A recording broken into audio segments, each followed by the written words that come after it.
The Black Heritage Day app. Download today on Google Play or the Apple App Store.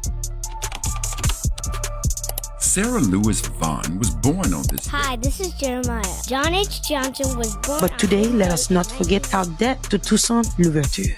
Enola McMillan was born on this day in 1904.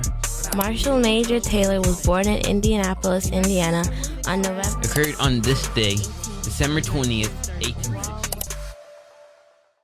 Work that we're doing here is not going to stop when it comes to these type of discussions. It's going to be for us and by us here on this platform when the media is telling us to look the other way. Your support is what helps us move forward. Join patreon.com/like it or not. Help us grow.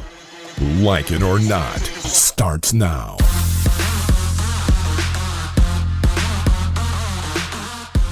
Good morning, good morning, good morning.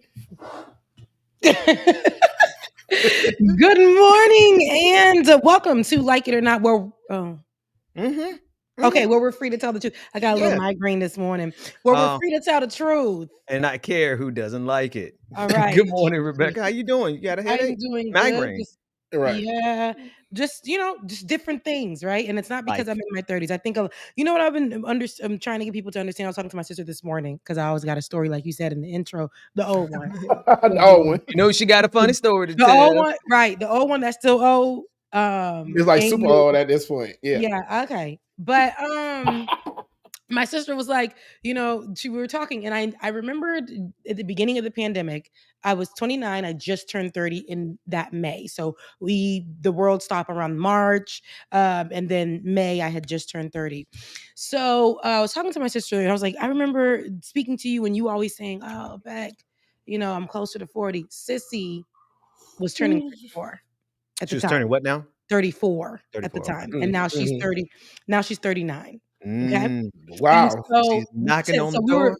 were going back and forth, and I was like, there are so many people who are embracing the fact that they are so blessed to just age each year. And I hear so many, because there's nothing about me that feels old. Everything about me feels grown. I like the decisions that I make where I'm like, party till God knows when at whatever time. And now it's my choice to do so or not, or rest in that bed. Because rest is good, right? And Yes. so, I was telling her, I was like, now that you are a year from 40, you're looking at everything like, why people saying, being this age is so old. I said, you did that to yourself. Every year you worried about being the next age. Every single year you were saying, oh, I'm so closer to 40. At 33, turning 34, you said you were closer to 40. Yeah. Live your life in that way. You're going to look back. There was a challenge that I posted in my stories. It said, post yourself in 2017, ugly or pretty, whatever. And I posted myself in 2017. And I said, wow, I lived in that time. But to say that I would go back to want to live those days, no. Nope.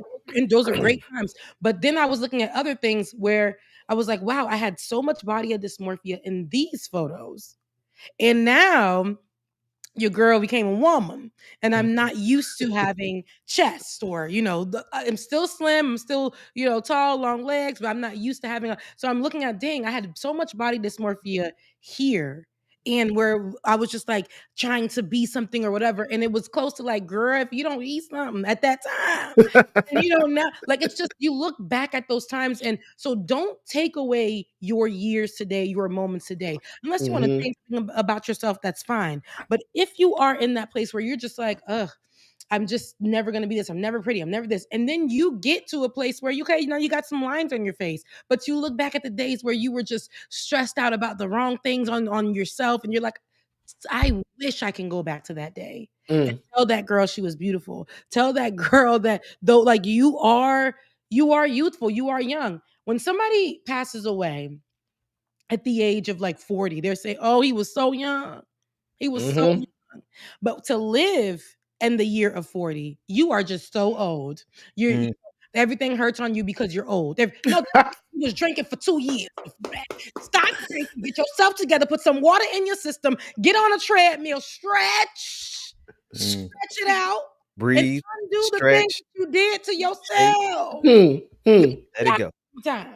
Okay. Buddy. Yes, as you age, things start to sag, things start to do things, whatever. But that you cannot blame everything for the rest of the once you turn 30 for the rest of your life. You old. No. You old. Absolutely. Absolutely. So I just say that Becca. to say, you love where you at right now. Enjoy where you at right now. There are some people who, Solange, who you were talking about Beyonce earlier. Solange had this thing that she said where she couldn't even believe that she reached, I believe it was the age of 30. She had this anxiety that she lived through in her 20s that she would never make it to the age of 30. Okay?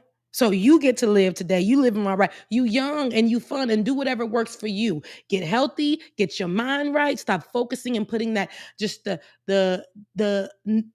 making yourself think that tomorrow is the last day. When the time is now, right? You say, oh, tomorrow's the last day for me. I'm gonna turn 40 is around the corner. But you got 40 to 50, then you got 50 to 60, then you got 60 to 70, then you got 70 to 80, and God willing, you got 80 to 90. And white folks, this is not your territory. 90 to 100. I just Rebecca. But no, it's not for real. Let's really think about it though. You know what? Never mind. But anywho, I say this to say, enjoy your life now. If you can fix something about where you are right now, fix it. But do not make yourself feel like your life. I know the saying is life is short, but life is also now. I posted something this morning. I said, the sun came up and so did I, and that's just enough to just sit right there with it. That's it. Man. Okay, and I just wanted to tell y'all that this morning. I'm sorry, it's on my heart. You spoke on that as somebody that's 46, about to be 47. Now I definitely feel like, wait, I'm really not getting older. I'm not that old, but you right. We used to always speaking like, man, I'm so old now, bro. We was like, even talking to my best friend, bro, we getting old. I'm like, wait. No, we're not. It's just what we did with our bodies in our 20s. It's catching up to us. That's all it is. That's really all it is.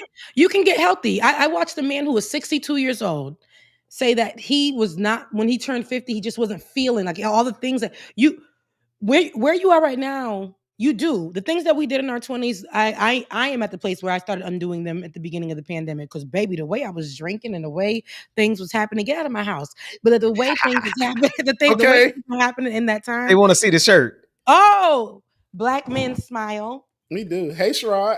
Sorry. Get out of Sherrod's profile. I'm just playing. We got a lot going on this morning. No, but I say that to say, we must, like, you are where you are right now, and it's such a beautiful, tender space. Like, everybody, we did things in our 20s or our 30s or wherever we are now, what we have to undo. But you got to be okay with what? Undoing it. You got to be okay with the things that we learned that were no good, unlearning them. And what does that take? Time. And time you have every time you wake up in the morning. So that is literally something that the world wants to take away from us, make us feel like you just gotta all you gotta do is work. You don't give no time to your family, but you gotta take care of them. I was looking at the clip. Look, here I go. I was looking at a clip that that young man who's from South Africa. He's half white, but he's real black. He's very Colin Kaepernick, and he used to do the nightly show. And he makes funny jokes. Y'all know who I'm talking about, and I don't know why his name ain't coming with the curly hair. Yeah, it's not curly no more. My God, goodness! Can none of us remember his name? I know, it's crazy. We haven't seen him in a minute. Somebody in the chat, give us his name. But he said it's crazy how what they did was bring us here. And Black people specifically, our communities naturally were people who created tribes with each other. We helped each other. It came free. We knew Trevor Noah, my good God. Trevor Noah, thank you so much. I wish I knew where that clip was, but he talked about how thank you so much, because I knew somebody was going to get it. Thank you. Right. That's a shame. None of us. None of us how that works. We couldn't remember that light-skinned man name. It was so crazy. And we couldn't. But what happens is, he was saying how we just were made to assist and help and be like a village to each other. We showing our age is what we doing. All three of us. None of they saying we tripping in the chat room because we can remember his name. No, I couldn't. When you ain't seen somebody, out of sight, out of mind. Out of sight, out of mind. But Focus your camera. Focus your camera, Bubba. But I say There you this go. like it's true. We were created to literally help each other for free. If our families help each other, we help the next person. There are stories, documentation that talks about how when Christopher Columbus went over to the Taino people over in what's now called Haiti, the Hispaniola area, and what he did, what the people came and saw him and offered him things. What do you need? There was a language barrier. There were all kinds of things that would you would think in today's day and age, into how they teach us to be with people, you would think they wouldn't even mess with them. Gave them all they had, showed them like jewelry and things, and gave them and to share, right? To share. And he killed them, right? Slaughtered them, murdered them, and brought slaves over there. But what happens is, and this is the American way, they take away what we know, how to work along with each other, help our communities, help people, help mothers, help children, help people, throughout the day. The next door neighbor used to come over with a pie that you could trust. The next door neighbor used to come over and help the child when you couldn't do it, or the grandmother, or the grandfather, or that was a natural thing. And what they do is break that away, break us out of those cycles, and now we have to pay for those services. Now I got to pay for somebody to watch my kid. Now I got to pay for, this extra food, or now I got to pay for help, right? Now I got to pay for all of this stuff that used to be something that we just used to do as a community, as people. And now, they try to take that away from us. And I think that's why we also feel so aged and so whatever, because the wisdom and stuff, the recipes they leave in. All those spices that them white folks was killing people over and they never used, right? We got to hold. Genocided a whole people for some spices and don't even put seasoning in their food. Y'all never touched, y'all never used. Wait a damn minute. It's not. It's a good conflation though. It's a good one. I love you guys, Nina. That's my rant. I know it's too much, but have you liked and have you shared? Have you subscribed to any one of these channels? If you like what you're hearing, that was just a little bit of the intro of what's to come on today's show. Because baby, it's a lot that happened during the week. And we got to get into it before our good brother Bubba leaves out at 12. Look, putting his business out there. But I just really, really, really want to go over some things. But before we do all that, have you liked, have you shared, have you subscribed to these channels? It must be all three. Yes. All three.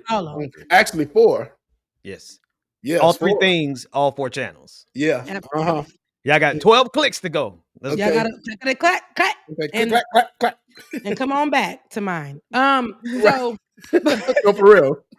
But honestly, now that's my rant. How has y'all weeks been going? Make it quick because we got a show to get to. What's going on? You want me to go first? Okay. Mine was great. I saw Beyonce, so mine was amazing. I heard you talking about that earlier. Yeah. So was that. It was amazing. It was the best Monday ever. That made my year. Yeah, it made my year. That's good, man. I love that. I saw you in your little outfit. Did you post the little pictures? Let the people see the little pictures. Oh, okay. Oh, wait. Hold on. No, let us see it because they didn't see him in his boots and his Levi's. Boots and Levi's. Oh, I did, man. They didn't see him. And you went cowboyed out, eh? Oh yeah, he looks good. He gave us Canadian denim, which is denim on denim. We said Neon Death said my spice rack is quite full. Neon, we wouldn't even know you was one. We wouldn't even know you was white. We wouldn't even know. I thought you was black. No. Neon got my camera. Man, so Neon got the camera. I sent it up in the chat. And God dog it. Hold on, let me try to do it like this because I got to excuse me. My good guy, I ain't go to bed about 3 o'clock this morning, man. Really? But I know on Friday night, that's what young people normally do. I'm pushing 50, dog. So yeah, dog it. Okay, y'all bear with me. I got to convert the image into another image because Matt Apple is stupid, Ooh. But yeah, other than that, my week was great. It was amazing. It was amazing. Yeah. Oh, I guess I could jump in and tell you about my week instead of letting dead air fill in. My bad. Right. This video. That's my fatigue kicking in. It's just another week in the grind. That's all I've been doing is just grinding away. So it was a good week, good fun family week, good fun messing with MAGA online week and messing with Democrats because they ain't doing too good around the world no more.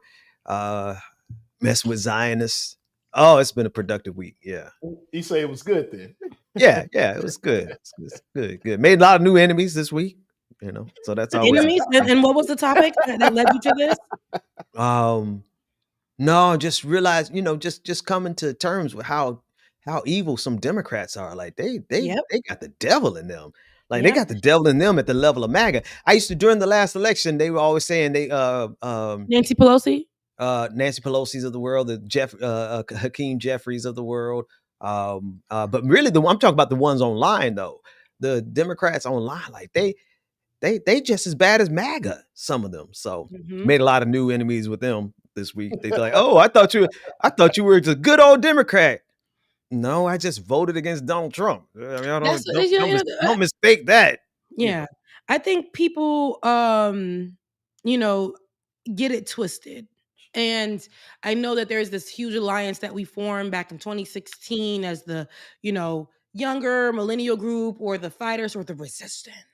The resistance. And we did all of that and quickly seen how the resistance wasn't resisting.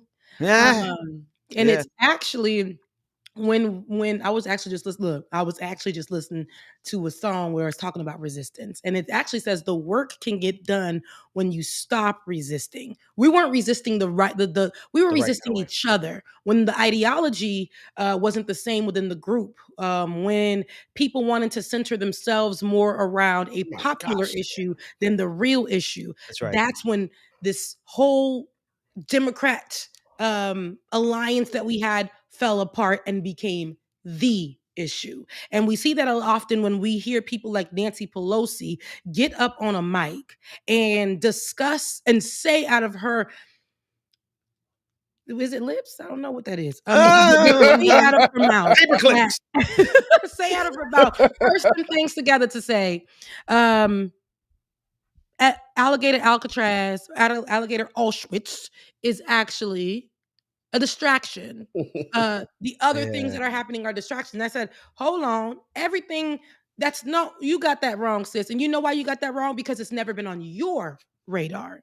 Right. Right? It's not a distraction for the people down there suffering. Never. You've been holding this seat since they created it for you, since your whiteness got you blessed and into the door to hold this seat that you really did nothing for. I don't like when I see people from that, consider themselves liberal or whatever, just hold on to these people like they're gods, like they're like, oh, Nancy Pelosi, she wore that kente cloth. Alliance with the black people. It's just Nancy Pelosi. And Nancy Pelosi is always, she got like 6 houses. All her kids gonna be good. The kids gonna be good. Every secret that's gone through the family, we ain't never heard about it. And if we did, we ain't never care about it, because she comes to tell you she ain't never care about your problems, but she want Donald Trump out because it's beef. That's it. That's it. But your issues were never really on the radar because those are distractions. Them taking away stuff from poor people, from marginalized groups, from children, that's just fluff. But that's actually no. They're doing the work that they promised us they would do. It's not just fluff. It's actually what they projected in Project 2025. Remember? Then they're doing and they've done each thing. So Nancy Pelosi, for you to come on with the dentures and with the healthcare you got to keep you alive this long, to tell the other things that are happening is just distraction. Absolutely not. That's because it's never been on your radar, and it's nothing that you ever cared about. And it's actually bigger. It's a bigger concern, but this is the way that she thinks and the way that a lot of other people who are mostly non-melanated think in the group, the liberals, or the left, I should say, in totality. So yes, and that's the thing. Like somebody took me up on the paper clips. You said, "What are those lips?" Nah, those are paper clips. Rod said the Democratic establishment is complicit, and they are, for real. They like really, really, really. Jonathan said Ben is finding out about Blue MAGA, and you know what it is they're showing the asses a whole lot more. You know what I've come to terms with, y'all? There's just certain things I'm gonna have to cuss about. I've been praying to the Lord about it. I've been reading scripture on it, and there's plenty of examples. I know for real, They like tell you to cuss. no. There's plenty of scriptures in the Bible that where the prophets and Jesus and all the other folks they actually did use language that was profane at the time. Like, Not you so, found something to no, I've done there's like 20 scriptures about it. So like I don't take, I never take one scripture, like if it's a whole set. But the whole thing is like Blue MAGA, they are really showing their behinds this week, and they're showing it themselves to be as racist as MAGA when it comes to Muslims, when it comes to progressives, when it comes to the mayor, the guy running for mayor, Zoran Mandani, they are just as, and they lie just as much as MAGA. They flip and they distort the truth just as much as MAGA, right? They are intentionally ignorant just as much as MAGA when they want to fight, but not, watch this, not when they fight in MAGA. They don't do it when they fight MAGA. They only do it when they fight people who are actually trying to do something to help folks. So, I put up with them. I put up with them in 2020 because I was like, we got to stop Donald Trump. I put up with them in 2024 because it was like, we got to stop Donald Trump. But at this point, it's like, what's the point of stopping Donald Trump? Y'all gonna go out there and do the same damn thing that Donald Trump doing? Yep. Mm-hmm. So anyway, let me get up these pictures. Cowboy Carter. And that's my sister Kim. Oh, okay. Hey, sissy. Okay. And then here's the other one. Here's Cowboy Carter 2. Okay. As BNQ. My Haitian brother. Right. Your Haitian brother. Hey, I like the boots he wearing though. Them boots them boots are nice ombre. Yeah. All right, I see y'all rocking the cow. It was everybody. It looked like everybody in the picture. Everybody came in their cowboy gear. My gosh, I've never seen so many black cowboys and cowgirls in my life. But it was a movie. And you had to say, "I never seen any black cowboys and cowgirls in my life." Lord have mercy. Here we go. Okay, here's that thing she talking about. This is Alcatraz. It's all off the subject of what goodness. they're doing with this budget that is harmful to even the voice from the needs of the American people. I want to make sure I understand what you mean when let's play it again. When you say distraction. Do you think that Pam Bondi? One thing I don't like about Instagram, you can't just start it over. Or Alcatraz, it's all off the subject of what they're doing with this budget that is harmful to the kitchen table, meeting the kitchen table needs of the American people. I want to make sure I understand what you mean when you say distraction. Do you think that Pam Bondi going to Alcatraz is meant potentially as a distraction from Epstein, which has not gone over well at all with the president's base? No, I think they're both distractions. No, listen to me. So the Epstein thing is a distraction. The alligator. She said she was clear to say no, heifer. I said what I said. And if you like, why are you not getting that? I said, and she said, this was a moment for her to clarify. Listen, the white lady was white signaling. So white lady signaling to this lady said, "Girl, is that what you meant? I just want to go back because we're gonna clip it. They gonna clip this." So would you? She said, "Yes, that's what I said." And so the 15-year-old that was sent over to Alligator Alcatraz, okay, because there was one that was sent over there as well for a day. No kind of that's not her business. She said that's not my that's all that we shouldn't even be focused on. The moment, you know how we think that it's only Republicans follow directions, and when they are out of order, they still come back in sync. Mm-hmm.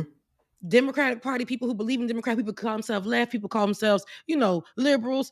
Once there is a group of them, when they have like a bat signal from people like Nancy Pelosi to say, you know what, Alligator Alcatraz is actually a distraction. A distraction. I didn't think about it that way. We should not even be focused on that. When children are being brought there, a 15-year-old boy without a criminal record was sent over to the concentration camp. Okay. Is it okay for us now to call it Alligator Auschwitz? Because when I came up with Alcatraz gives like a little, but yes, it's call it that it's right a now, concentration Ben. camp. Because I can't, when I thought of it about 2-3 weeks ago, and I mentioned it, and I was like, ooh, I better not say that. Everybody's calling it that. They gonna call me anti-Semitic. They love calling me anti-Semitic. No, well, everybody's calling it that, but they're correcting me and saying that's what it is because it is a concentration camp. I don't care if we define it. It is mirroring a concentration camp. Donald Trump, it says that his whole idol is Hitler, right? We know it. He mentions it. He talks about some of the things that you can take that are all right, and he wants to be a dictator so bad. So why not? This is his doing. But before you run this clip, though, let me just say this real quick, because here's the thing that gets me about what Nancy Pelosi said about this being a distraction. Please talk about it. The thing is that they are literally it's done now. The leadership of the Democratic Party, Nancy Pelosi, Chuck Schumer, Hakeem Jeffries, all of them literally did zilch, nothing to stop that bill. They had the power to grind it to a halt.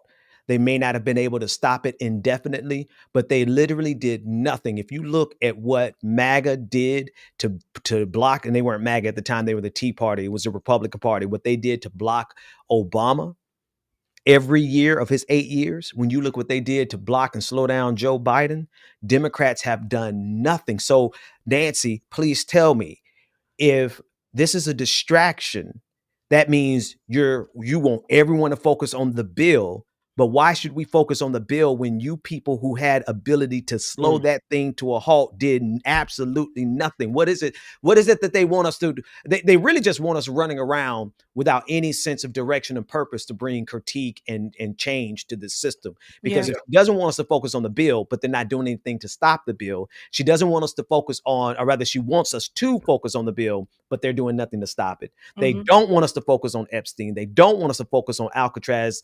On Auschwitz.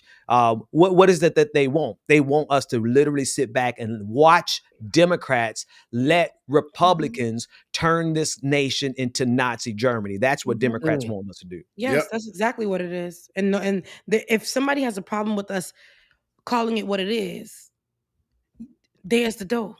There it is. Because I'm not playing with anybody anymore. How I said it on that show. You know what?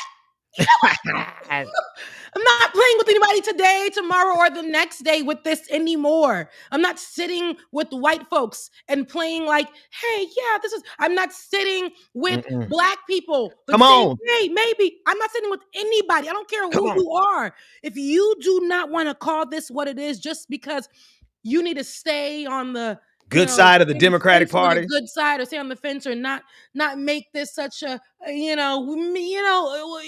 can't make it about race. You can't a little too radical. You can't make it about the fact that they are here on a temporary protected status. They are taking some of the job. Go get out of my face, right? Because I'm not changing. Because it's the same thing for me, and with these. You know who I can't stand even more though. I'm gonna keep it. Let me take this person down again. Black Zionists, black folks who are supporting Benjamin Netanyahu and Israel and what they're doing in Gaza. Y'all are some disgusting niggas. Y'all are like just high key, some really disgusting, because you are literally playing the game of white supremacy, the language of white supremacy, the lies and the distortion of white supremacy in order to justify killing babies in Gaza. Y'all are worse than blue MAGA. Y'all are worse than white MAGA, red MAGA. Y'all are some real demons dressed in black skin. What are we doing here? Ain't time for none of them. Sorry. No, it's all right, Ben, because it's bubbling down in my spirit. I'm like, it's grab him by the neck. They gotta hear it. They gotta hear it. They gotta feel it. They gotta feel it because I'm so sick of sitting beside him, and that's why I don't go on those shows. People don't see me on them shows no more with them people, because what happens is you sit there and you have to hear them. You debate them, but it's just like, at the end of it's like, all right, guys. No, I don't want to sit with anybody who is thinking or being a part of the problem and pushing it, because that's why we are where we are today. It is the worst that it's been in a very long time. So to go back, yes, all the time I'm going to mention the fact that when it comes to immigration, it's never been America's priority for anything. So they've always been last on the list. So when you think about people like Nancy Pelosi opening her mouth to say things like this, and then to turn around, because again, sex offenders and rapists and stuff, they're all up and through politics. It doesn't reserve itself to Republicans. So there's been a lot of covering up on both sides of the situation, if you want to talk about that. So this is coming from somebody who's probably seen things covered up, and other people that they know that may not only be on Republican side or whatever, are named on the Democratic side. People can get hurt. All things will be exposed. So to get on there and be clear and double down that this was a distraction, Epstein files, which can get Donald Trump something. So we can have something of the sort that will give us something other than the cankles they posted. It can give us something, right? Showing us that Donald Trump is exactly who we believe he is, and it's on paper, and it's on this, instead of them hiding it, it will be something for us. But for her to say, oh no, it's just a distraction. Well, baby, what we gonna focus on, beloved? Because you ain't said nothing about that bill. Huh? You didn't say Ain't done nothing to stop the bill. Nothing to stop the bill. This Negro, Hakeem Jeffries, is out here doing glamour shots of him posting up on the fence with his little gold chain. But I saw that it was distorted on the side because he was trying to put them hips in. Rebecca. Okay. I gotta get that picture. Please show me the picture.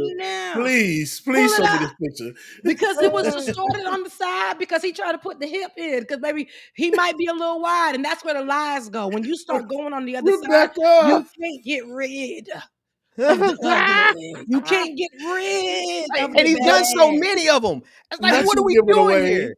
The tricks of the trade of all the fake photos was to look at the image. You gotta edit the background.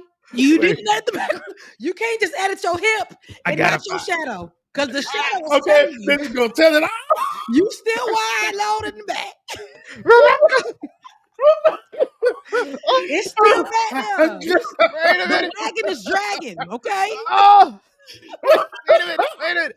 Hey. Wait, and they said he photoshopped it. Hang on. I know this Negro did that Photoshop too. Hang on. I gotta skip this ad. Y'all forgive me. I don't pay for premium anymore. Somebody want to give me the password? Holla at your boy. Hang on. Wait. Here he is. What are we doing, bro? Look. Oh, look at it. Okay. What are you doing? Oh, now he didn't Photoshop the picture. Baby, is he leaning into he's leaning back? Look at the, it's like a warp, time-space warp continuum. Like it's like a wormhole, black hole right there by his hips. Now he didn't sitting back on wood and is leaning in. Like, wait, what's that? Oh my God. What is he? He's busy. Listen, he did that himself. Because I would have to fire. If I hired somebody and they did that, I'd be like, man, what are we? But he's doing this instead of stopping. Let me tell you, I'm dropping something today. It's just an infographic because I'm tired of trying to do whole videos and whole articles. I'm just gonna put out these infographics. I did one on Zionism yesterday. Y'all go get it. It shows you every single lie being told by Zionism, right? But today I'm dropping one that shows you everything the Republican Party did to oppose to oppose Barack Obama and Joe Biden when they were in the minority. Because here's what these raggedy blue MAGAs are saying. Oh, we're in the minority. We can't. What do we expect from Hakeem Jeffries? They're in the minority. They can't do anything. Y'all are just dumb enough to believe that. Y'all either dumb enough to believe that, or y'all are complicit and manipulative and evil, just like these Democrats are. Because if you just remember just 5 years ago, not even 5 years ago, just remember back to Joe Biden's term, when Republicans are in the minority, they shut shit down. Yes. They stop stuff from getting accomplished. Yes. They would not allow a single one of Barack Obama's federal judge appointees to get through. They stopped Barack Obama from getting a Supreme Court pick for almost a whole year, and they were in the minority. So don't sit here and tell us about what the Democrats can't do to stop this Republican fascism from coming, because we saw Republicans do it. I'm so tired of this. I'm sorry. I'm losing. Rebecca, pull me out of this. That's all right. Because we gotta, all skin folk ain't kinfolk. Yeah, you're doing Photoshops. photo Okay? shoot and Photoshop. Because the booty was bootying. And he's like, nah, baby, I'm in the gym. And it's like, no, you weren't with us shooting in the gym. And we can see that because you had to Photoshop the wagon. Now, There it is. it's we have to be very, very intentional about we have to be very intentional about making sure that we stand on this side of it, because Hakeem was put in by us, and we were believing that it was for us. But Yeah. even in these moments, we see and we know, and we have to call out. Even I know it sucks. But when we saw the line, when it was for Mayor Eric Adams, and it was mostly Black people who are just going because the person is Black. Now, I am rooting for everybody Black, but again, we talked about this. There's an asterisk there. Mm-hmm. Yep. I'm rooting for everybody Black. However, y'all know what the Black person, y'all know the Black person I'm talking about. Y'all, like in the Bible, all them things do not, now for Jesus, it applies to people, but he also has asterisks. He said, now, I love all of y'all, but some of y'all going to hell. Matthew. I'm gonna love you right up in there too. I hate the sin. I don't hate you. You know, a lot of people want to remix and say things like he knows my heart. He knows my heart. Well, girl, listen, you gotta work, you gotta change. He talks about changing and all this same thing that we have to apply if you are a believer, or if you are somebody who believes in the universe, or if you're somebody who believes in astrology. It all is the same.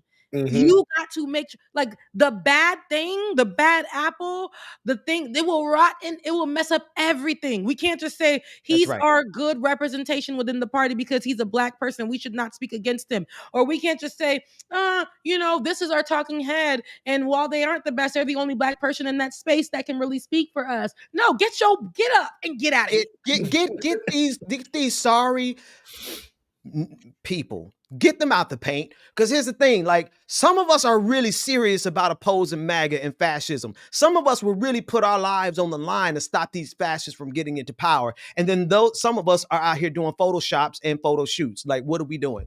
What are we doing? Yeah, are we? And here's the thing. Everybody's always tweeting Kamala Harris was right. Kamala tried to warn you. She was right. She did try to warn you. And I voted for her. And I'll vote for her again. But not now one of these niggas is out here doing and carrying themselves and governing themselves accordingly. If Kamala Harris was right about MAGA being fascist, then why isn't Hakeem Jeffries and Chuck Schumer doing everything in their power to stop them instead of out here doing performances? Yep. Yeah. Stop shucking and driving. First of all, before you know what, Ben, because you done jumped over here, you might as well. Let the people know what Hakeem Jeffries did and why we mad at him. Because he did a speech. That's it. What did he say in his speech? Because people were going for it at first, because that's how we are, fickle. And then suddenly, it's the same effect that Cory Booker. Yes. Right? Yay. Yes. So, yeah. Hey, no. You know, you just nailed it, right? So everybody got excited about, and I even supported Cory Booker on the little speech, but I knew in my head, I did. It wasn't even an actual filibuster. A filibuster speech is meant to prevent a piece of legislation from actually progressing or getting voted on. He didn't do that. He wasn't, Hakeem Jeffries, or rather Cory Booker, wasn't even opposing an actual bill. It was a straight performance. Then Hakeem Jeffries took his ability as a leader in the party, a leader in the Congress, and they have the right to speak as long as they want to. Now, it's not the same as a filibuster, but it is something that can delay. It can delay.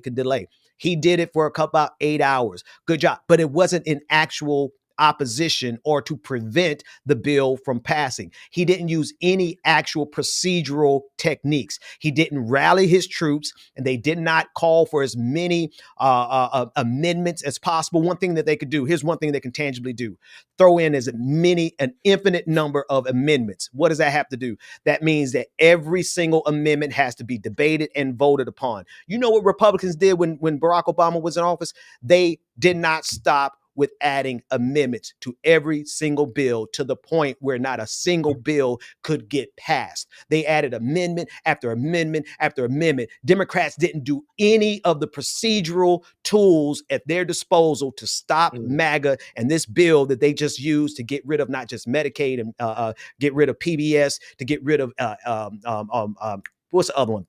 PBS and NPR. right? They're out here. They did it in they did it like an Apple bill, right? Like a bill that comes like a thief in the night. What was it, midnight? You got the notification on your phone, and then people was like, No, like last night for real. They did something. They did it like while people were asleep. And at that, the Lord woke me up at my sleep and he said, look at your phone, look at that notification. And I said, wow, this just goes to show you while he's doing all of this other stuff, all the promise that the little promise that he made to give the people 9 billion, what 9.8 billion. He said, that was a promise, and it is rare.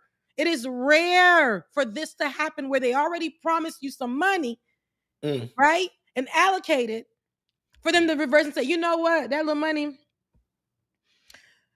you ain't getting it. We're gonna change it up. I know we said, but now you're gonna get a portion of it. And it is all because Donald Trump wants to reduce anything that is liberal, that is free. He doesn't want any of those teachings. So it's to have control over it. And we know in growing up, my household had cable because my parents worked hard. They're immigrants.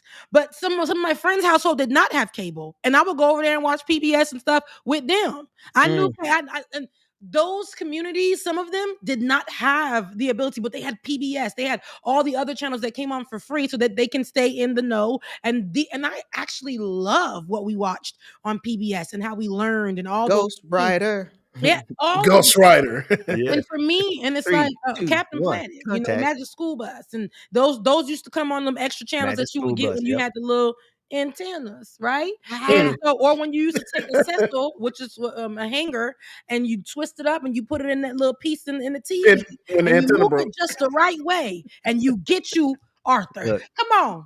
Look, hang on. I'm gonna do you one. I'm gonna do you one better. This is a whole different category, but there used to be when you had the cable box connected to it, and you pass up and go like past HBO, and you don't have a subscription to HBO. You just change your channel back one, and then refocus the little. Y'all remember the black and white TVs where you do the dial and just get a crystal clear picture. I wasn't in that. That wasn't my people, but it was. That was Rebecca. My people, but it was the people before me. Look, that was a generation before you, man. I done hacked so many shows. We used to watch HBO for free. For real. We used to hack. We used to have a little filter thing that you could put on the back of the TV and get all the channels. But I ain't gonna say about that.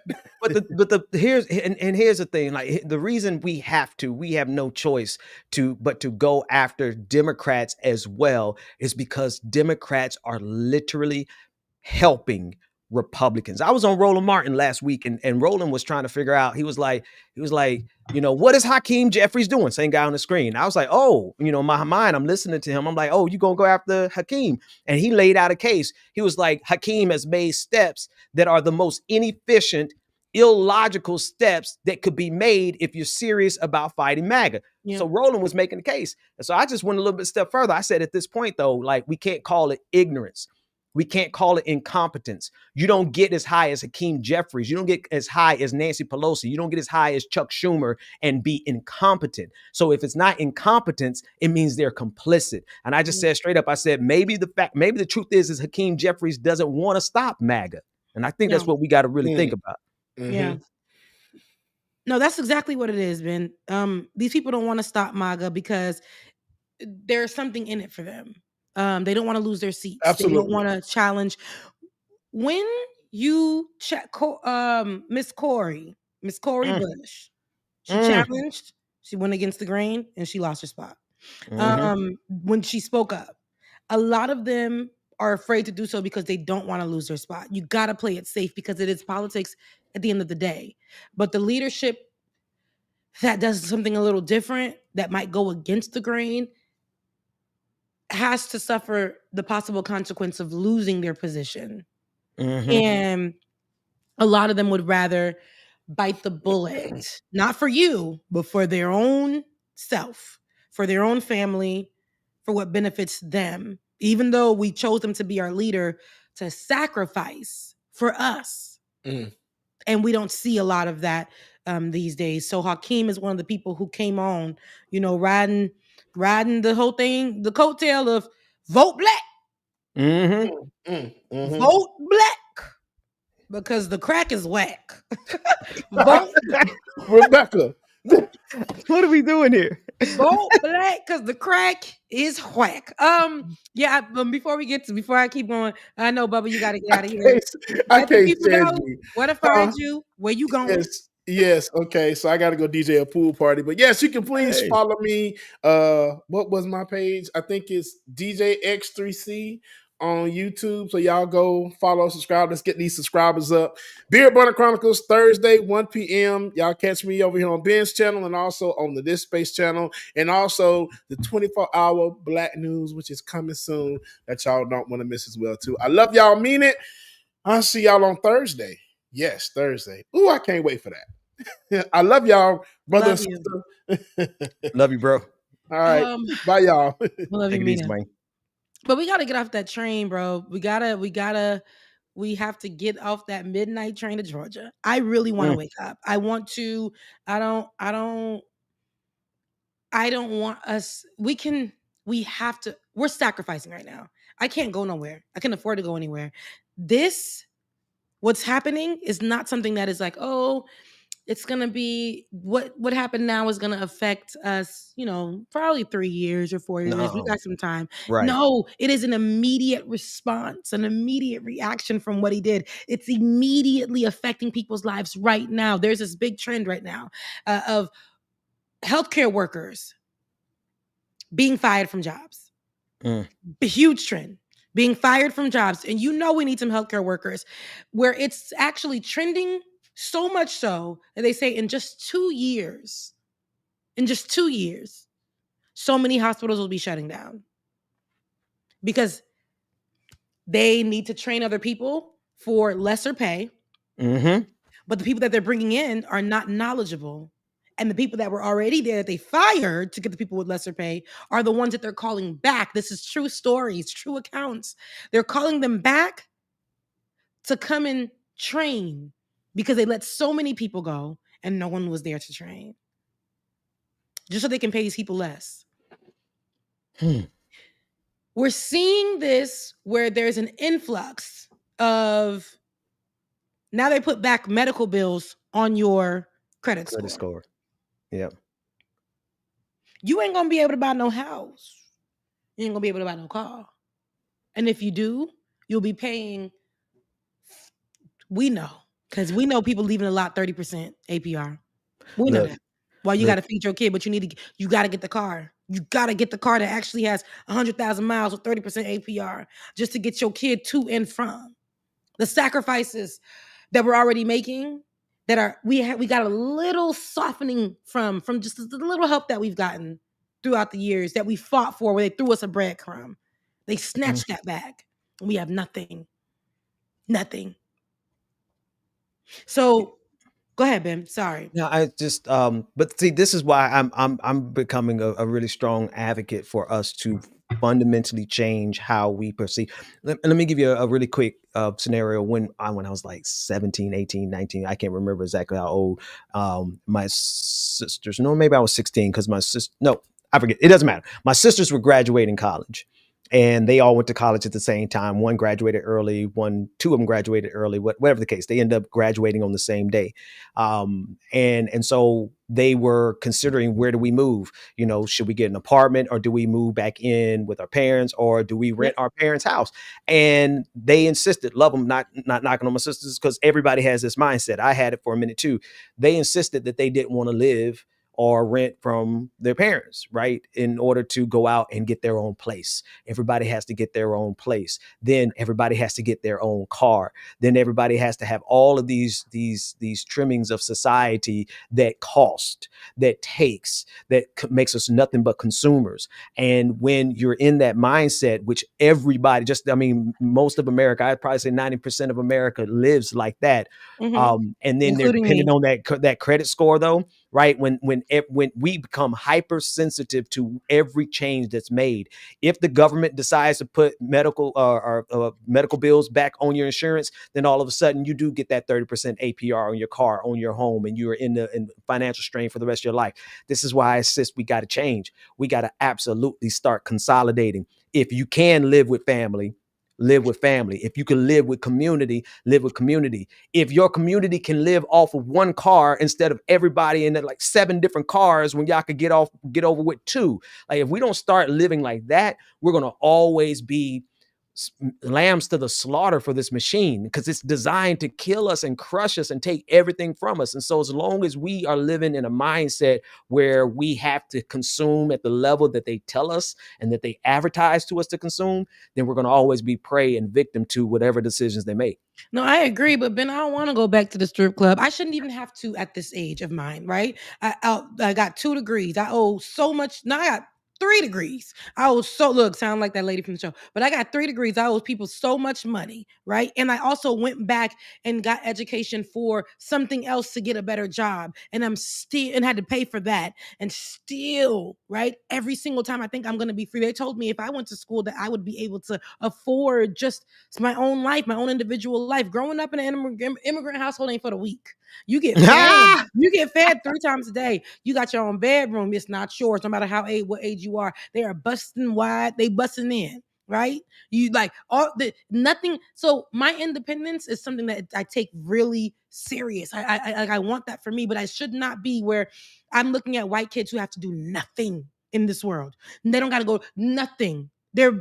They ain't doing nothing, but they can get their own housing. They can do whatever. They can get on TikTok and immediately, just for being white, the algorithm pushes them out and pays them and does whatever. They can go into a job and immediately, because they're white, just be considered for the position. It doesn't matter, right? I shouldn't have to be in that space where I gotta go back to my mama house. But I do understand what you're saying. It goes back to what I was saying in the beginning. They have made it so that we look at consolidating or getting the help that we need as you having to live like that forever, and that it needs to come with the price. When your family is willing to take you in while you're going through trouble for free, and you're able to get back on your feet. But this society has made us believe, and that's why your sisters went with the idea of, I got to do my own thing. And that was in the 2000s too. That's when everybody was trying to get everything on their own. That was like, that's how they had trained us. That's how they advertised to us. That's how they put it on television. Like, we desire what they show us and what they give us when we don't really think about it. But here's the thing, Rebecca, you and I tell people this all the time. Like, what does it mean to be successful in an evil system? What does it mean to be successful and to have what you want in an evil system? This system is designed. Cedric Johnson, I believe. I keep getting his. It might be Cedric Robinson. Somebody in the chat room, please help me. Is it Cedric Johnson or Cedric Robinson who came up with racial capitalism? This globe, not just America, this globe is centered on racial capitalism. It is designed expressly to the benefit of white people, white capitalism, European descent. That's why white folks, and this is why we tell folks, who are on our side and progressives and all those people, allies, you got to understand your privilege. Everything that you said is absolutely true, Rebecca, but there's almost nothing that we can do to change that in that system. We have to opt out. We have to refuse to participate in that system. And in every way we can choose to refuse, little by little. Like I told my brother, like he has a wonderful job working for one of the biggest computer companies in the world, right? And still, it's still like he's in that grind of consumerism. He got to keep working and all that kind of thing. Yeah. And I said, just refuse to buy the next thing. If there's something that comes across your radar that you want, refuse to buy it. That's a win. And then refuse to buy something else. Live on what you can live off of. Like, get your consumption down to bare minimum. Give it to not even within your means. Live below your means. Go to subsistence, food and shelter. If we as Black people and people who are tired of capitalism in general, if we don't get ourselves and teach ourselves how to be satisfied with the bare minimum, because everything above that is what they make a profit off of. Everything above that is what they take from us. So we gotta refuse and just kind of opt out and say, I'm not. And of course, I learned to live like that because we lost everything for a minute, right? Mm-hmm. We lost everything for a good while. And in that loss, I was like, you know what? I haven't had a phone in a year. I'm not going to have a phone. I'm going to share this phone with my wife, which means I'm going to have to live extremely right. So you have a partner, right? That's crazy. But you have a partner where you can make those decisions with, and thank God it's your partner who is ready to ride with you, like ready Right. to partner with you on. But we extended it, we created it into a little community. Like for a minute there, we didn't have a car, right? And so we had someone in our community who let us use their car. And then when we got our car, they lost their car. And you know what? We let them use our car like clockwork. Like whenever we didn't need it, y'all use it. They kept gas in it. We kept it running together. Like I think if we don't, and that's the nature of how civilizations that existed before racial capitalism. That's the nature of how civilizations have existed since the beginning of time. And we're living in a period that is just completely, I'm just gonna keep talking to you, get your camera back up. We live in a period that is the exact opposite of what is necessary for us to thrive. And then even in that, it's a place of peace. It's a place of community. Like living and being and having everything on your own. Like how many millions of people live in the cities and have no community? Hell, not even just the cities. I've been in rural areas that have huge neighborhoods, but nobody even know each other. Nobody's sharing resources. Nobody even knows the name of their neighbor. And they can't get help from anybody. Nobody can take somebody to the store or pick up something while I'm there. And that's by design, because as long as they keep us isolated and alienated, they can extract every one of us for every piece of our life for the rest of our lives. And that's what they've been doing. It's tough, man, because I don't want to live. I am one of those girls who don't want to live my whole life suffering. I try to romanticize every part of my life, even when I've had nothing. And I've had nothing. I have had nothing. And been hungry. Ain't had $1 in my account, car. I remember this is a funny story. Not too funny, but funny. Like my That camera don't today. It's not doing it for me. But I remember, as I get this camera ready, where I was going out, lost my job, lost a lot of things. I didn't have no money, didn't nothing. And I said, at least I can spend Thanksgiving here, if it's just going to be with my sister, because I can't afford anything. I can afford to go nowhere else or be with anybody else. I'm going to do it here with my sister. And so when I went off to go outside, they done grabbed my car. And this was one of those times where the situations where my APR was 27% on a 2003 vehicle that had over 100,000 miles on it. All because I didn't have all because I didn't have the means to pay for anything, but I had to get to school. I had to get to my job that was actually paying me $270 every other week. That was what I can afford while I was in school, getting my master's degree. And in that time, I'm like, Lord, I pray that I never get to this position again where I'm one day away from homelessness. I am like I have nothing. I couldn't even go pick up a turkey with the $10 that I had put together with quarters. Couldn't even do that. And I said, I don't ever want to keep living in this way, living in my sister's home, no privacy. Like, things are a problem. Like, it was I don't want to live like this anymore. Yeah. Everything just being taken away from me. And then when things got hard for her, nothing. How, it was just like, even to the point where churches started saying no to people because the whole community was being affected.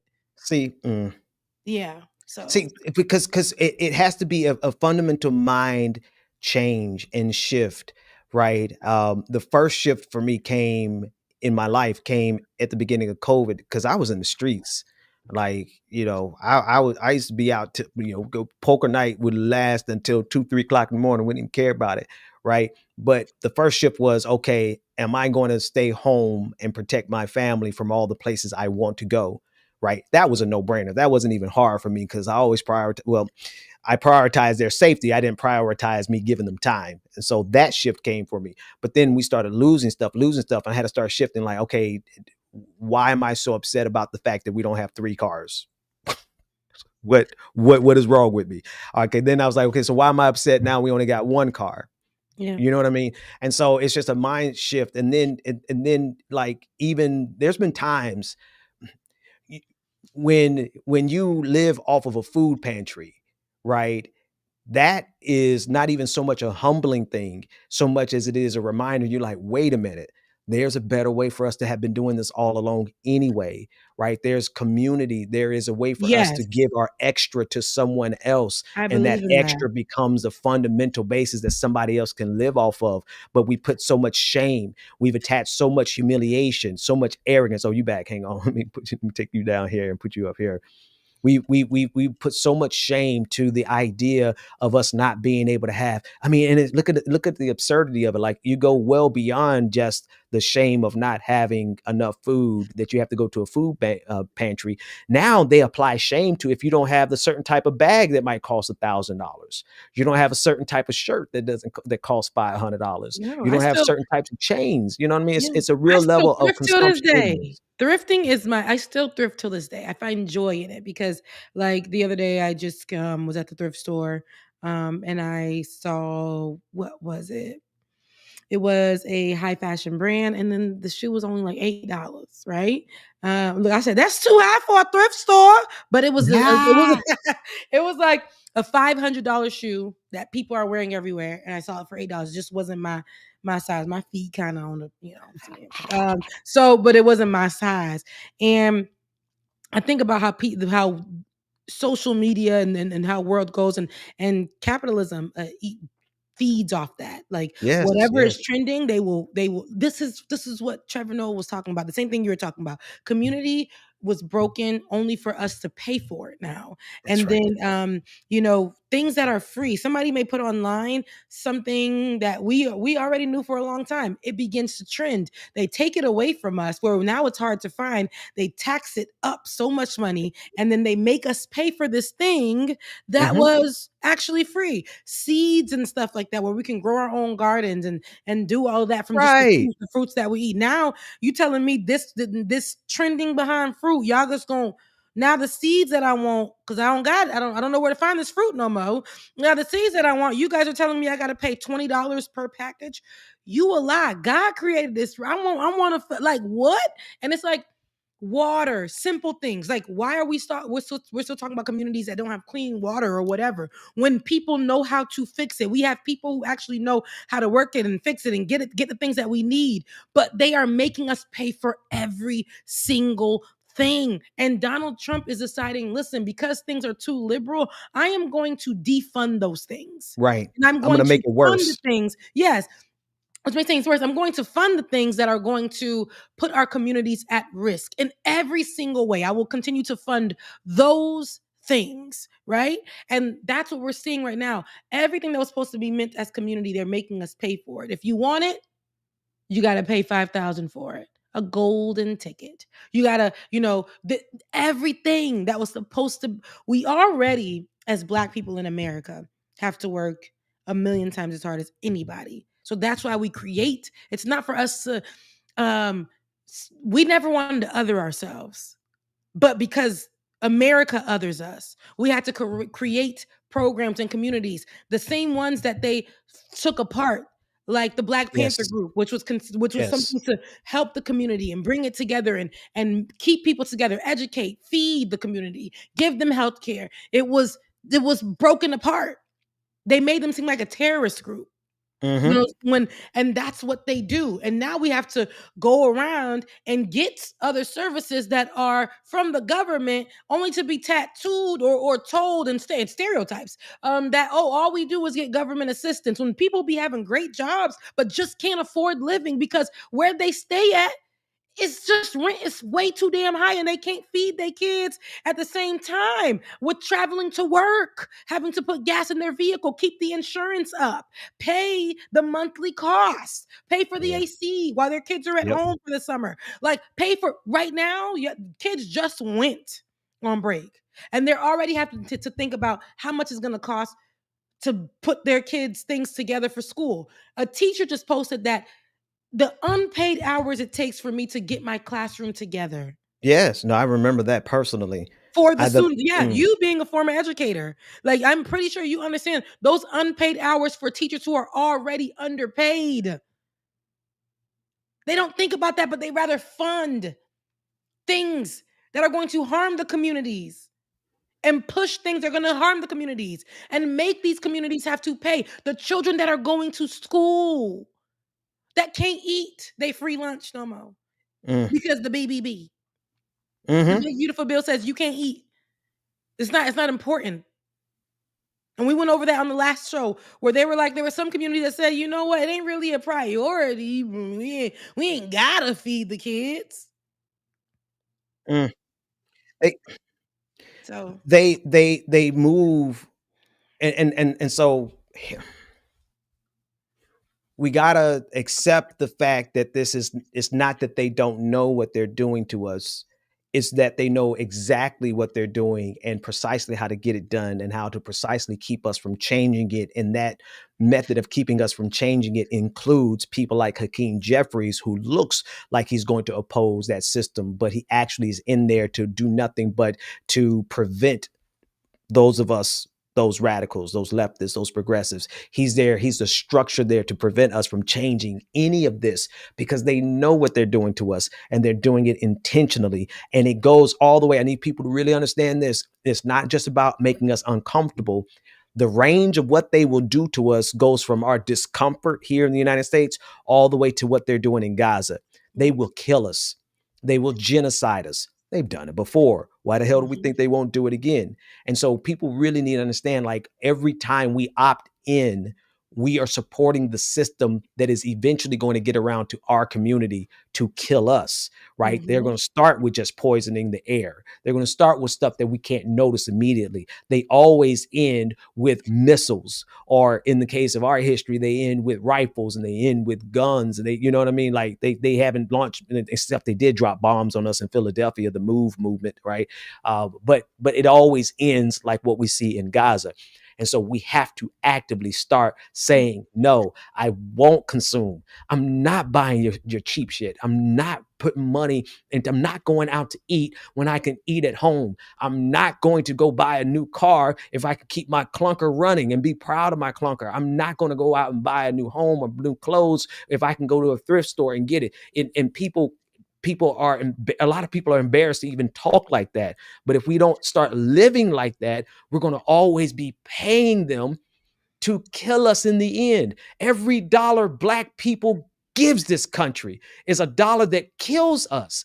Our dollars don't even stay in the Black community. It goes right out into the hands of people who later on turn it around into a way to kill us. We got to stop consuming. I think that's the most powerful tool. And I'm not even talking about a boycott. I'm simply saying, if I got $100, I'm only going to spend 10 because I need that to eat. And I need that to feed, I need that to have a house, a place to live. But other than that, I'm not spending, not because I want to be a big saver and all that kind of stuff. That's good, because I just refuse to put money into the hands of people who are intentionally destroying us. They are doing it on purpose, and Democrats are complicit. Republicans are just the outright flaming demons, right? They don't care. But Democrats are the manipulative ones who are in there saying, oh, you actually want to do something positive in New York City? Nah, we're gonna call him an Islamist terrorist and a socialist.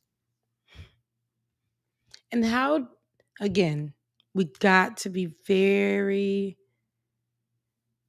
vicious when we are, and I know that it goes against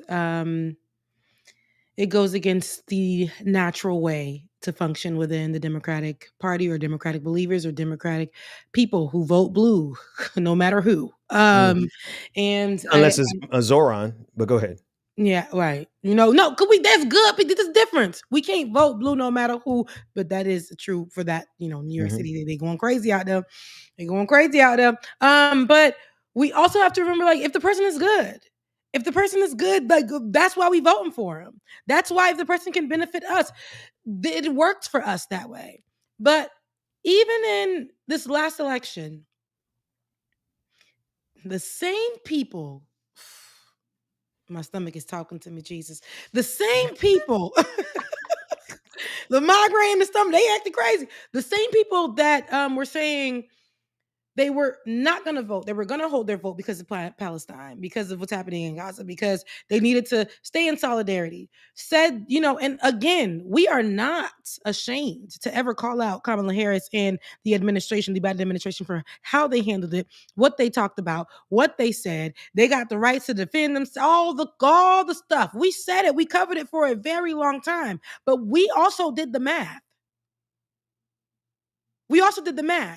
And what happens when you didn't vote, I ain't shaming none of y'all, but I'm shaming y'all. What happened when you didn't vote is it brought us here in a place where we had to fight worse, and Palestinians are in a worse position because Donald Trump is he's giving everybody the green light to do whatever they want, to obliterate the people, and also doing it in other countries. Got his hands over in Haiti in some kind of way, and then telling people they can't be here. Sitting down with folks, planning all kinds of corrupt stuff, and saying the people can't be here. But bringing South Africans over here for free. Kinkles is destroying this country. Kinkles. Kinkles is destroying this country. And we can't go off of the what happened. It already happened. But I want people to look at today. We have to make sure we get people like Zoran into leadership. We got to make sure we get people out like Nancy Pelosi, who've been holding seats for her whole damn life. I ain't never hear one of them Democrats say nothing about the people that died. Their fellow state representatives that died and were murdered. Like, are they not going to just see that it's intentional? We can't accept, we cannot accept that it's an oversight, because the fact that this country is not actively mourning those individuals, Melissa and Mark Hortman, and we're not mourning them on a regular, consistent basis, at least for the first 30 days. Now, they forgot about it in 2 weeks. It was out of the news in like 3 days. Yes, 3 days. I feel like it was 24 hours, and the next day we was on to something else.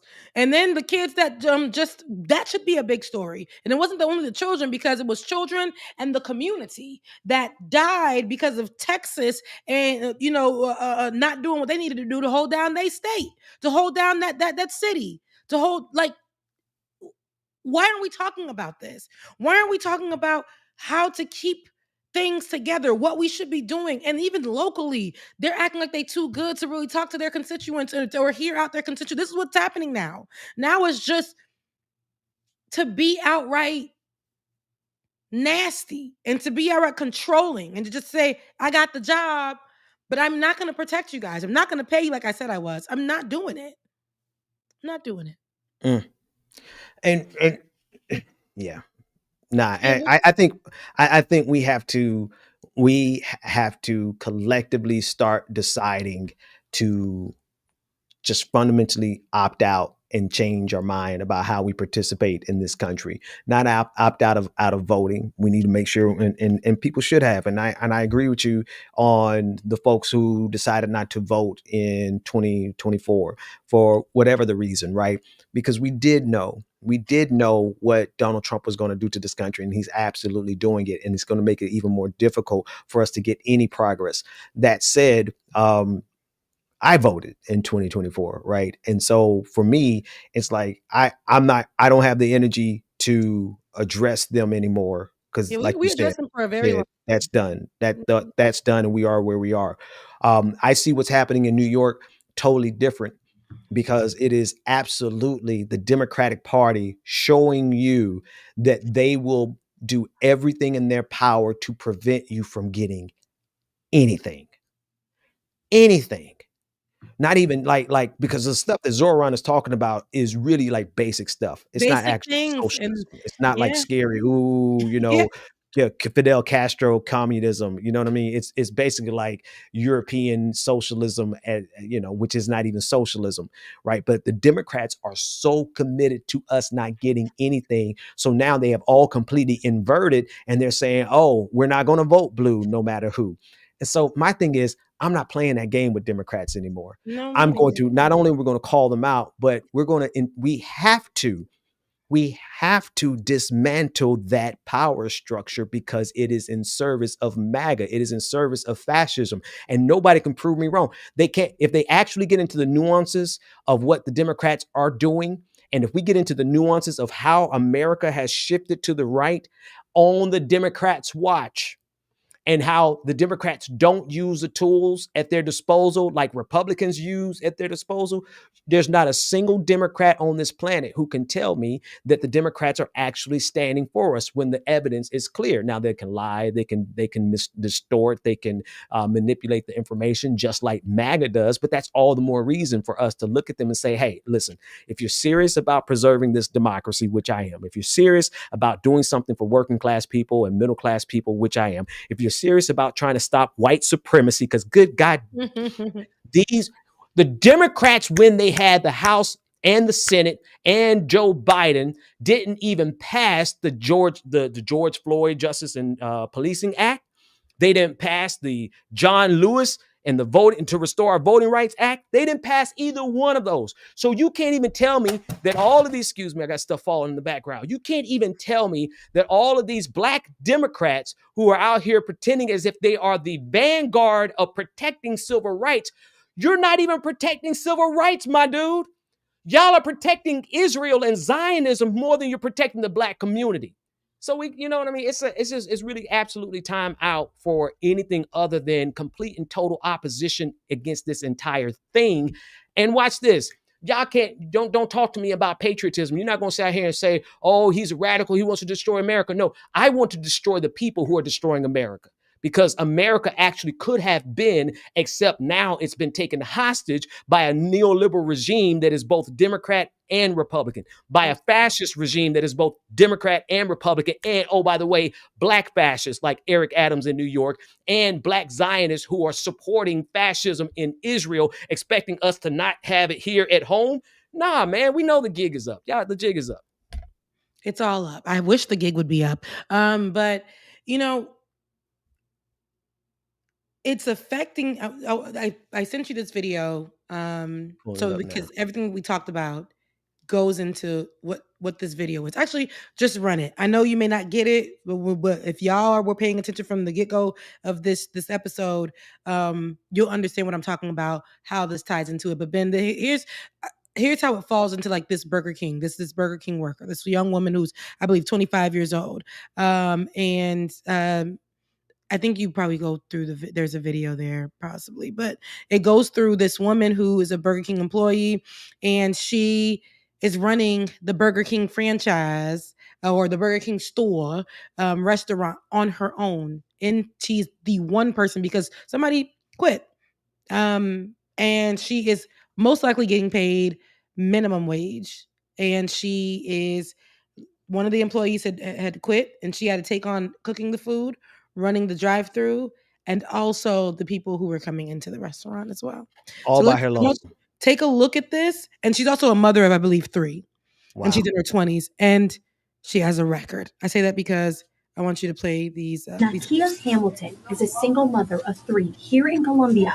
She works 12 hours plus to provide for her children, even if that means doing it all by herself at this Burger King on Broad River Road. One of my employees just quit on me, and they ain't had nobody else to come in. So I had to work by myself, to close by myself, had to do the dishes, do prep, do the floor, do front counter, drive-through. Though I end up shutting down drive-through and let people come in because it's too much trying to run and take orders, then got to run back. Is there more to it? There was more to it. That wasn't let me see, because my friend sent me the whole clip. Hold on. Because I wanted you guys to hear her actually give, here we are. Her, and I don't really support Hollywood on lot, but they got it. Here they go. Because they just been lying on people, and they just lying on people. What's that? Who the guy on that? What's his name again? You go, well, yeah, let me tell you. Good Lord, wait a minute. They back already? Who? Your family? My people. They went to an event, but I don't. You thought you had more time? We're out of here soon, but I really want to. I just because it's kind of get this video. Even when it means doing it all by yourself. I be missing out on my kids' life and I work a lot. So I be having to provide for them and I really don't be having time to spend with them. And it hurts me a lot. Nakia Hamilton is a single mother of 3 here in Colombia. She works 12 hours plus to provide for her children, even if that means doing it all by herself at this Burger King on Broad River Road. One of my employees just quit on me and they ain't had nobody else to come in. So I had to work by myself, had to close by myself, had to do the dishes, do prep, do the floor, do front counter, drive through. Though I ain't no shutting down drive through and let people come in because it's too much trying to run and take orders, then got to run back. So y'all need to get her some help up in here because she busted her behind. She's doing everything she needs to do to make sure everybody is okay up in here. In this TikTok video, you can see Hamilton working by herself, and thousands of people on social media had questions. And then last night I closed again by myself last night. I finally got help today. Man, she been here since 11 o'clock. She about to close with us at 11. So we just ain't got no employees. Nobody want to work no more. Still, even after what happened here that day, Hamilton says she's doing it all for her children and thanks her manager for giving her the job. I wouldn't have no job because I do have a record. And it's hard to find a job with a record. And by grace of God, she gave me a job. So that's the only reason why I stayed for her. So that was Clara Faith reporting. Now we reached out to Burger King to get some clarification about. So, no, the reason why I bring it up is because there's so many points, and I think I might make a separate video on this just because, like, you go through and you see this, and Burger King actually made a statement. Burger King's statement was that, it was good to you, huh? The Burger King statement was that, now that's not what Burger King said, but Burger King's statement was that, oh, this is not how we function as Burger King and for franchise locations. We're going to do an investigation to see why that happened. She should be having at least one other person working with her.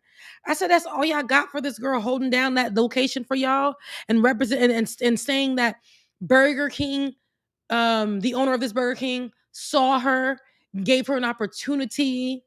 And she knows that, she looks at that as, oh my goodness, like this owner of Burger King saw me and gave me an opportunity. And it sucks because I know what the person saw. They saw somebody who had no chance, and they knew that no matter what, they would give their blood, sweat, and tears for this.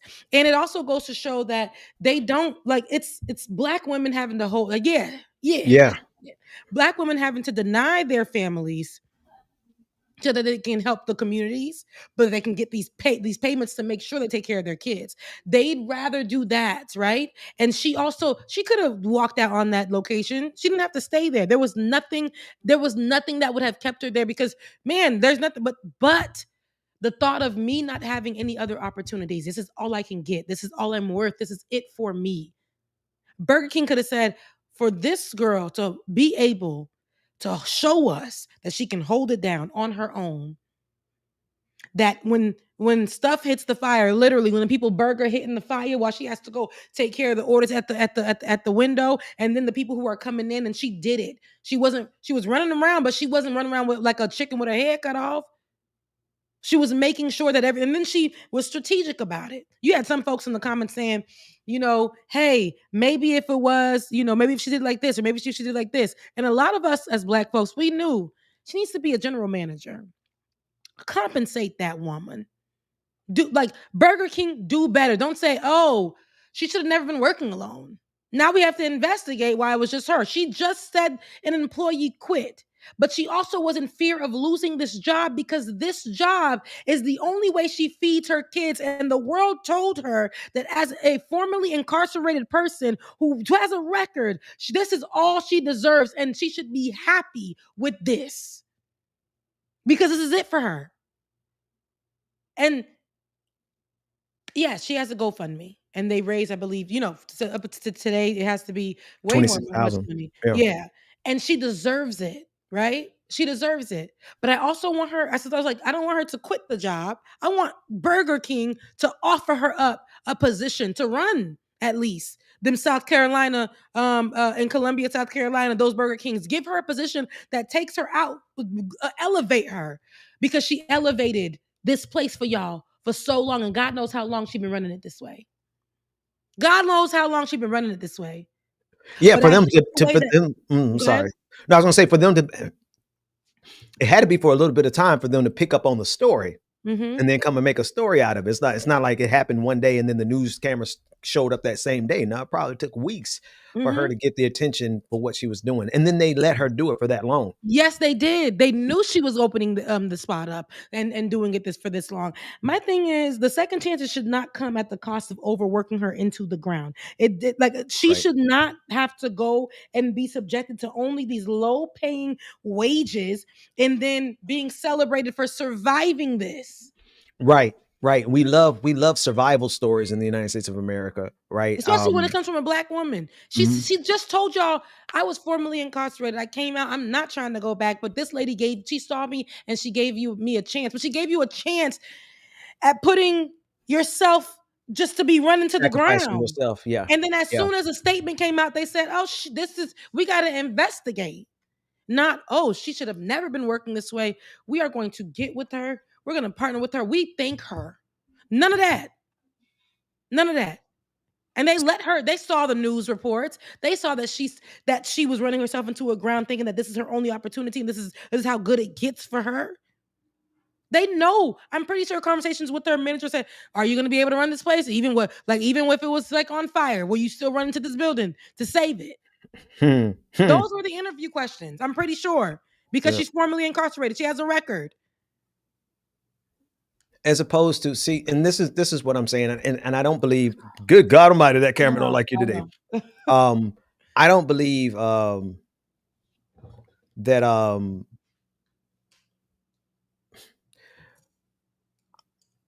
I believe that people need. I don't think this is a pipe dream, but I do believe that there is the possibility for community to be strong enough to shoulder people as they are transitioning back into reality. Like if I mean, I'm not saying that she shouldn't have gotten that job, but what I'm saying is people shouldn't have to sacrifice their lives in order to get back on their feet. And this system has intentionally just taken away our capacity as communities, the whole idea of community, to be able to take care of people and to restore them and to get them back into this on their feet. Right. There's like, where are the people in her community, in her family, in her neighborhood, in her life that could have helped sustain her so she didn't have to go back and create give her whole body over to this system. Right. Where is that at? It doesn't exist. And that's on purpose. Like, that's the key thing that they have been able to do. They need us to be in the most vulnerable position possible. But you won't be vulnerable if you have community to fall back on. Not everybody in your community is good. Not everybody in your family is good. And you can't count on everybody, and not every situation is ideal. But the reason it's that way is because we have all been trained. All of the systems have been broken. All of the programs have been broken. All of the mentality for churches to even do this kind of work, that thinking has been broken. Churches are now corporations, and they're building empires, and they're building their brands instead of building their communities, right? So every possible way they could have helped this sister to not have to sell her labor so cheap, to basically, she's sharecropping on behalf of Burger King. Right. She's running the entire machine, and then they're giving her a pat on the back, and then everybody's celebrating the story. Oh, look, she's such a triumphant Black woman, and she's so determined. No benefits. No benefits. Nothing. And so it's that's on purpose. And that's what we have to break. If we don't break that, we're going to hear story after story. Like, we hear it all the time. Here's this janitor who walked 12 miles every day, and after 30 years, they decided to give him a car. That's why I'm pissed, because it's like these stories, it's not about like tearing her down being a Black woman, but it's about not normalizing the way that these systems and these corporations and capitalism and like they abuse her just because this Black woman can take it. Right? She came from jail. She needed to feed her kids. She could take this. I'm pretty sure that's how the interview went. I'm telling you, I know the questions that were asked. Are you able to, like, take it? What if you're the only person? What if they know? Because that's what we're seeing a lot of happen. They're firing a lot of people from these jobs to get people who are desperate in these positions because they know that they'll hold down their corporations for them, and they're going to pay them less and give them less benefits or no benefits. And I want people to understand, like, this is why I say she doesn't deserve to never see a life outside of just working. Like, she deserves better. She deserves, if she came out with the mindset of change and I want to put the work in, this job that she's doing it's made to keep her like this for however long. Where she in her mind will continue to say and tell people, y'all know I got a record. I can't get nothing else. And it's not her fault. It's not her fault. It's the system. Meanwhile, the community that's seen this, the community of Black folks that's seen this online, said, put that. No, what's her cash app? That's right. What's her baby schools? What she need? Right. What does she need? Let's get all of that. Digital community stepped Who's up. hiring? Let's get her a job. Let's train her up for something else, because they even are overworking her so much she probably can't put time into trying to figure out other things. Right. Right. She's holding 12, 20 hours a day. It's crazy. On her own. The cooking the food, taking care of the orders from the drive-through, and also the people who are walking in to eat inside the restaurant. She's taking care of that community. She's taking care of that business. But who's taking care of her? You said something really critical. That's what the digital community. See, the digital community, and this is what your local community can help you find a place to stay. They can open up a room. They can open up their garage. They can open up that, right? They can tell you I know somebody who has it's a broken down car, but it'll run. The AC ain't too good, but you know what I mean? But if you keep the windows cracked, you'll be all right. Like, that's what local community can do. The digital community can send you resources and send you money and send you to opportunities, and they stepped up. I don't know how long, if that $26,000, if she handled it right, it could be enough to help her get on her feet and to get a little break and get free. But where the local community has fallen, it is good to see the digital community step up the way they did, for sure. Yeah, no, and I can't lie. That's why I say, I know my audience right now. This is my community. In times like this, the difficulties, times like this, like, I lean on this community to help me. If they can, because in these times, it's just like, I know y'all been rocking with me. I remember my therapist told me when I had literally didn't know what I was gonna do. She said, "You have a community. Lean on them." And I was so afraid, right, at that time. But the moment that I shared what was happening with me, they began to pour in. Y'all begin to pour in. Y'all begin to help. And I know my pride sometimes steps in the way because, I like to be seen a certain kind of way. I don't want to be seen as like a charity case, right? Because of what I do. I want to be well respected. I want people to look at me and respect me and not always say, "Oh, she needed to go fund me for this. She needed whatever." Life be life, and it does. But when my therapist was like, "Girl, lean on your community. That is actually your community." And when I opened my mouth and I shared what was going on, I was able to get out of whatever I was in at that moment, right? So I'm happy that we have this community, and I'm happy that somebody knew that when they shared that video, that it would get into our hands. It would get into our, from our phones, from our screens, and we would see, not look at it like, "Oh, wow, he working hard. Oh man, he working hard." Let's just know she's working too hard. And the system that's telling her that she can't get nothing else. Let's help her understand what's happening with her and tell her she can get better. But it's also, give her the tools and give her the money that she needs, and all. That's what community does. And that's what we see was happening before us just now. So yeah. That's it. And right now, again, I'm leaning on my community. I'm leaning on you guys as we're at the end of the show to help, right, with us and what we're doing and how we're doing it, because this is the only way I'm surviving right now. I don't have any of the income that I once had. I'm trying to keep everything together, lights, cars and water and all the things. And this is work that I do because I love to do it. I love to be here, and I lean on my community, and that's okay. I'm glad that we have, the option to have community. And and all the things. But yeah. Let's read these super chats from the community. Let's go ahead and read the super chats from our community. Sheila Bledson. Oh, go ahead, Ben. You no, go ahead. no, okay. No, because the migraine is migraine. Okay. Oh, you got a little because the food is good to you, so you got a little acid reflux. Look, I thought they weren't coming back to like 3 o'clock. I thought I had pulled out food. I was gonna cook my own lunch. You said, "Oh, baby came with a plate." I saw that came plate. with a plate. And you know, it was a plate that came in the carton thing. You know, it's good. It's a church folk plate. You know what I mean? You know, it's a good plate. A cookout plate. It's a good plate. Yeah, I'm glad it ain't barbecue. I had sauce all over my face. Here we go. Sheila, thank you for the $5 blessing, Sister Sheila Bledson. Charlie said, yes, Nancy, fascism can be very distracting. We should probably do something about it. I swear Dems do so much work to not have to do anything. They put in so much effort to get nothing done. It's unbelievable. Not Lowe's said, Bubba, what color is that shirt? Salmon? I would say, I think it was salmon. What do you think, Rebecca? Salmon. What did I say? Salmon? I sure said salmon. But it might be salmon. You know, just gives salmon to me. It's crazy. The English language is crazy still. It is crazy. Charlie says, send your hostess some love if y'all can. $ Becca's voice on Cash App if you want to send instantly. We also have super chats. Thank you, Charlie. Charlie also said it's not okay. It's not only okay to call it Alligator Auschwitz, it's accurate. Yes, it is. Facts. Republicans are literally following Hinkler's playbook. Hitler. Absolutely. Xavier said, just sent $5 super sticker. Thank you, Xavier. Thank you, Xavier.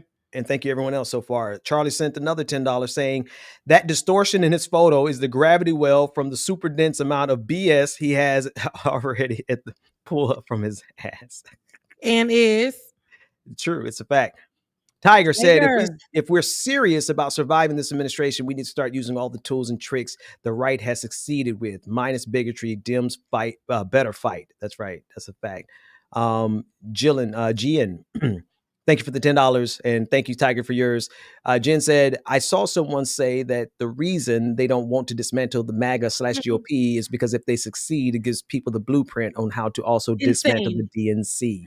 Crazy. I agree with that 100%. Yes. This is from Star or Asterisk, rather. Asterisk, look, asterisk. Yes. It's unforgivable that Dems have not righteously framed ICE as the largest anti-Catholic movement since the KKK in the 1920s to market ourselves to ethnic whites who do not identify with evangelical white nationalism. That's a good take. That's an interesting take. Soul Life, thank you for the $5. If all of us send $1, it adds up. It adds up. I got 60 people on my channel right now. What's up with it? Don't want to forget. Also, Charlie, with the super chats that she did send, also sent me a Cash App. So thank you, Charlie, for your Cash App. Your loyal, she said your loyal mods say love you, mean it, love you back. That's love. Well. That's so love. Yeah. So it's Tiger, and that's it. Anybody else? All hearts and minds are clear. No, all hearts and minds clear. I'm about to go probably lay down. This migraine is migraining. But I love you guys. Please support the channel. I'm almost to 10,000 where I am right now. Let me take a look. It is at 9,896. Ben, how much is that to get me to 2,000? Don't ask me. My brain ain't doing the math right now. You got soul food. I got it so wrong. Body and the mind. But simple math. Hey, listen, simple math get me, but not the complicated math. Ask me something from calculus. Y'all go ahead. I'm gonna try to do it. Wait, he said, wait, Ben, that super chat. Did I miss it? Did I not read it? No, you didn't read it. I thought I was already on it. Hang on. I thought I read it. Or was it 2 back to back? Hang on 1 second. Where am I and why is it not coming up? Sorry about that. I thought I read it for some reason. If you're struggling with food, please look at the Too Good To Go app. If you're struggling with medication, please look at the Good RX. It's about to get rough. Please. Wow. Thank you for bringing that back to my attention. For some reason, I thought I had already read it. The food. If it's that, look, my stomach is growling and being ventre plein. Like she got ventre plein, which is good for you. But I will say, y'all, listen, I am about to get at 10,000. I've been waiting to get at 10,000. You guys have been so loyal to me. 10,000. I am 104 away. I did it on my own. 104 subscribers away from 10,000. If you haven't, please like, share, subscribe, send to your grandmama, your ex, your new man. Okay, somebody, please send it over so that they can follow and see what I'm doing. I had dropped a brand new video earlier this week called "ICE is Not Security. It Is." a weapon. Please take a look at it. And again, share it with your friends. Like the post. Make sure you send it out there for the algorithm. I got a new video coming up for y'all on soon, and it's going to be on how AI is being used to stereotype Black people, specifically Black women. I don't know why we're always posted up and used, and our likeliness is used for us to look like baby mamas, people who ain't got no job, hood people. But we'll be able to definitely flesh it out, because when white folks are used on AI, they are used as people who are people with kind of stance, right? Who got jobs, the same way. And the people behind the AI creations of Black people, the caricatures of AI, are usually white. So let's talk about it. But what we got Rebecca, here? let me play this real quick before I go. This is a young rapper from Philadelphia. I just learned about him this week, and he unfortunately got killed. Didn't learn about him until he got killed. He called himself the voice of the community, or rather, the voice of the youth. Voice of the youth. And he was, I've done nothing but listen to his stuff all week long. When I tell you straight up, a prophet. And I don't say that lightly, you know what I mean? Like, I'm gonna play this clip of him, and his stage name was LGP Qua. Let's get paid Qua. And I want to play this real quick, because what I've been doing for the last 3 weeks with the couple Melissa and Mark Hortman out of Minneapolis, the two who were killed that you brought up. I've been remembering them every day. 5 days a week. Just only time I don't do it is on Saturday and Sunday.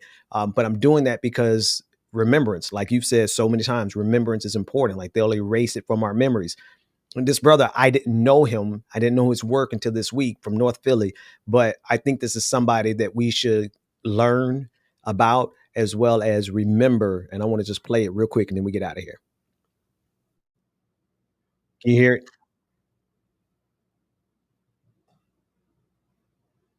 No volume. No volume? No. Oh, hang on right there. Try now. Can you hear now? Yeah. Let's start again real quick.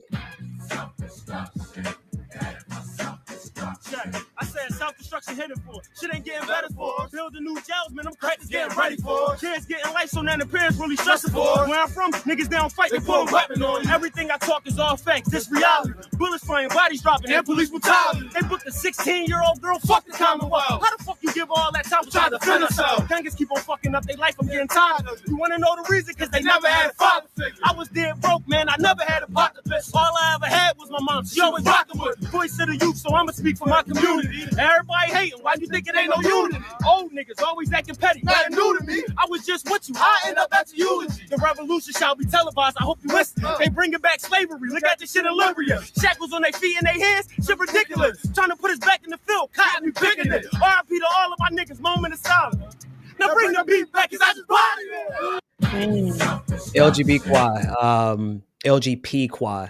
And yeah, like, that's just the tip of the iceberg. And he was murdered. He was murdered over his chains. I'm doing my best not to get into conspiracy theory. One of the last things this young man was doing was organizing his community to feed the homeless. Mm-hmm. And it's strangely enough, people who organize a community to feed the homeless is the fastest way for you to get put on the radar. Mm-hmm.